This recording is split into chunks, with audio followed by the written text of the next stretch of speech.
కాజాకాయ అంటూ ఊరిస్తున్నాయి, మొత్తం దోచేస్తున్నాయి. Betting apps ప్రజల ప్రాణాలు తోడేస్తున్నాయి. గడిచిన 2-3 ఏళ్లుగా తెలుగు రాష్ట్రాల్లో బెట్టింగ్ యాప్స్ ఆగడాలు ఎక్కువయ్యాయి. ఎంతో మంది యువత వీటి బారిన పడి ప్రాణాలు కోల్పోతున్నారు. మరికొంతమంది ఆస్తులు అమ్ముకుంటున్నారు. అసలు ఈ బెట్టింగ్ యాప్స్ ఎలా మన డబ్బును దోచేస్తాయో చూద్దాం.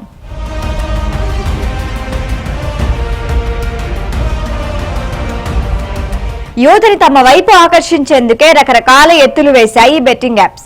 ముందుగా 100 రూపాయలతో బెట్టింగ్ ప్రారంభించేలా ప్రోత్సహిస్తాయి. 100 పెడితే 120 రూపాయలు వస్తాయి.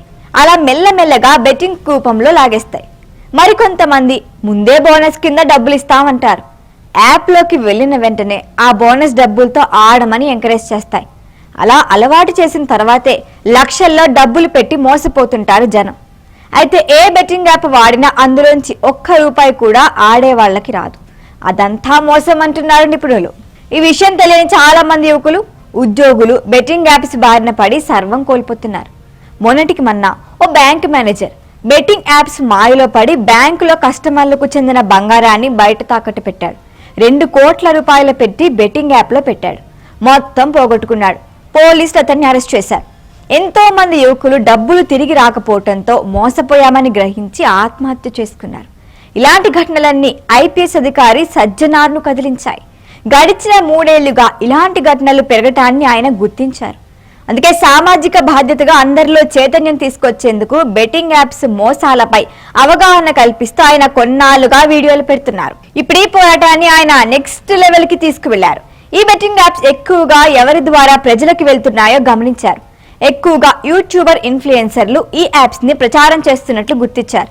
అలాంటి వారిని గుర్తించి వాళ్లపై కేసులు పెట్టే కార్యక్రమాన్ని మొదలుపెట్టారు.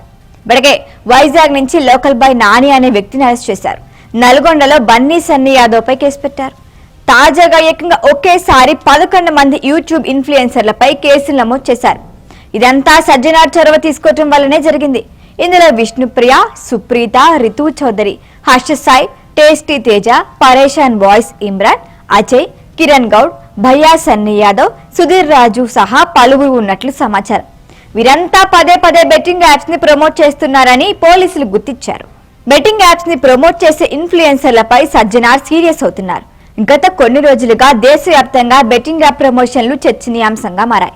చాలా మంది యువత ఈ యాప్స్ కి బానిసై అప్పుల్లో కూరుకుపోతున్నారు. ఫలితంగా ఆర్థికంగా నష్టపోయి కొందరు తీవ్ర నిర్ణయాలు తీసుకుంటున్నారు. దీనికి ఇన్ఫ్లుయెన్సర్లు ప్రధాన కారణంగా మారుతున్నారని సజ్జనార్ అంటున్నారు.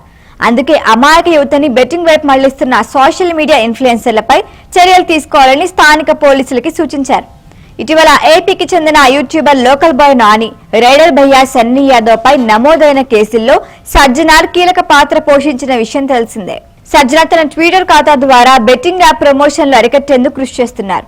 తనని చాలా మంది ప్రోత్సహిస్తున్నారని, తన పోరాటం ప్రచారం కల్పిస్తున్నారు అని తెలిపిన సజ్జనార్ 25 ఏళ్లుగా పోలీస్ వృత్తిలో ఉండటం వల్ల తనకు ఈ మోసాలపై పూర్తి అవగాహన ఉందని, సామాజిక బాధ్యతగా ఈ పని చేస్తున్నట్లు వెల్లడించారు. ప్రస్తుతం తెలంగాణ ఆర్టీసీ ఎండీగా ఉన్న సజ్జనార్ తన బాధ్యతలు నిర్వర్తిస్తూనే మరొక వైపు బెట్టింగ్ యాప్ మోసాలపై వ్యక్తిగత స్థాయిలో పోరాటం చేస్తున్నారు. బెట్టింగ్ నివారణ ఉద్యమంలో తనతో పాటు చేరాలని, బెట్టింగ్ ప్రమోషన్లకి వ్యతిరేకంగా పోరాడదామని ఆయన పిలుపునిస్తున్నారు. ఈయన పిలుపుకి తెలుగు రాష్ట్రాల నుంచి విశేష స్పందన వస్తోంది. బెట్టింగ్ యాప్స్ కు చెందిన ఎన్నో స్క్రీన్ షాట్లు, లింకుల్ని సజ్జనార్ కి షేర్ చేస్తున్నారు ప్రజలు. వాటన్నిటిని నిర్వీర్యం చేసే కార్యక్రమాన్ని సజ్జనార్ చేపడుతున్నారు. ఒకవైపు ఎన్కౌంటర్ స్పెషలిస్ట్ అనిపించుకున్న సజ్జనార్ ఇప్పుడు బెట్టింగ్ యాప్స్ పై కంటికి కనిపించని ఎన్కౌంటర్ మొదలు పెట్టారు. ఈ సామాజిక ఉద్యమంలో ఆయన సూపర్ సక్సెస్ అవ్వాలని కోరుకుందాం.